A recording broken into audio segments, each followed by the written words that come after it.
lectures, so she's the observer of all 4 workshops. So this is the new person in the room. So if she leaves, it's because she's going to another workshop. So now we all know where we are.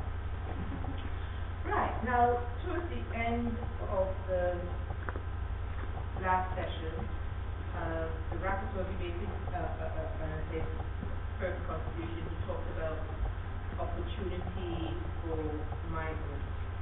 And, it's talked about active participation of migrants. And so I want to start off this round by talking about my parents' personal experience, because I know there's a lot of talk about integration of migrants. And the young lady from Ukraine, you've made the point very well. When Ukrainians go to Poland, they go there because they understand the culture, etc. And I have to say, when my parents in the 60s left the Caribbean to come to the UK, first of all, they were invited over because they needed people to do the work. So my mother worked public transport, she worked on the underground, and then my father, my mother did 3 jobs. And they came over to the UK because integration, they thought, would be a problem in the Caribbean, at least English-speaking Caribbean. The system is the same, it's based on the British system, the Parliament, the third oldest in the world, based on the British system, it's the language, so it's something, that they moved to. What will be different, of course, will be the weather. But thought that they would be welcome. But this wasn't the case. One area where it was difficult was renting. Now we talk about difficult to get into the labour market. Of course, you came over because there was a job here waiting for you, and it was a job that citizens of the whole society didn't want to do. So the job waiting for you, but you had difficulty with housing, so you couldn't rent. And I think it explains why today a lot of West Indians from that generation own their own homes. And it also explains why they group together in certain areas, because if you're going to buy your home, you're going to buy where you can afford. So you have to bear that in mind. And then word passes around that so-and-so has purchased there, and they can tell you a bit about the neighborhood, so you move in. And so you have your own community. But the reason for that is because it was very difficult to integrate, because people did not want you living in their areas, they didn't want to rent to you. And so it became, and in some cases they didn't want to work with you. So I want us to bear that in mind when we're talking about integration and migrants. So the people came over because the opportunities are here, and I think people still come over because the opportunities are here, and they respect the values, the European values. That's why they come. So we should think about that when we are thinking about integration. The other point I want to remind you of, because no one picked it up, is that Hendrik from Sweden talked about the particular Swedish case, because they get quite a few migrants from Afghanistan and Somalia.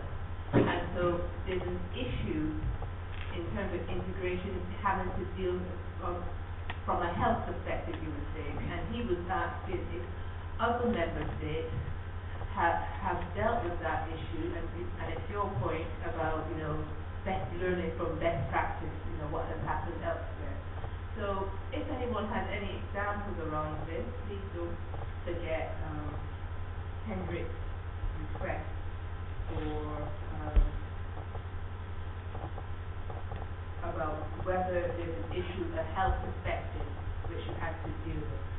And then finally, I want to get back to Mr. Who was that? I thought Mr. Another welcome back to the co-president, Mr. Berger Castano's point. He made an excellent point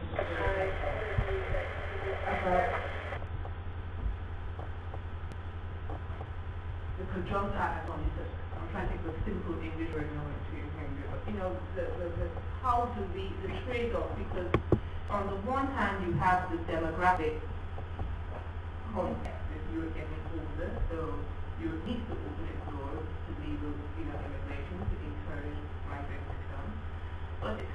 in the context of a very serious economic crisis, and also in the context of growing racism and xenophobia. So I think that's an excellent point that you raised. How do we, manage that integration in those two particular contexts? So we're kicking off the second half of the session. I just reminded some of the points we made earlier. But there's one point I think that Estonia and Hungary made. You talked about the skills, because yes, we're here in Europe, you talk a lot about the high skills that are needed. But those of us on the ground, I think every citizen knows, there's skills needed throughout, because we also need those,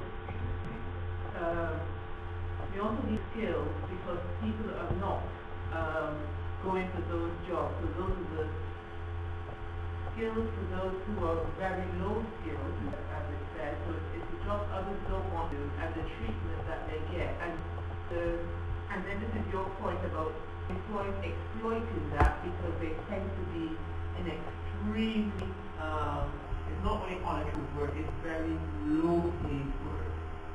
And what we learn about that. I should read the papers this morning in the UK, so a research study has just come out about child poverty, because in the past, child poverty, it was, as so long as it was children with both parents out of work. And where that is declining because of policies of the last government, what has increased is the number of children in poverty with someone in work. So we talk a lot in this committee about in work. So bear that in mind as well. So I leave it to you to comment. I just wanted to add that Sweden has, correct me if I'm wrong, they've taken in more Iraqi refugees than any other country in the world, and I know they're in one particular area in Sweden, it seems like 90% of the commune is Iraqi immigrants, and they've done a good job with integrating them. Okay, a fair job. Okay, maybe not such a good job, but they have for such a small country of 9 million people, they've taken more than the U.S. and any other European country. Yeah. Actually, one of the municipalities in Sweden has taken more than the total of U.S. Yeah. One municipality out of 290. Yeah.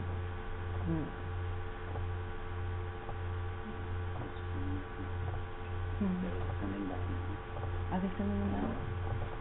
Mevrouw voorzitter,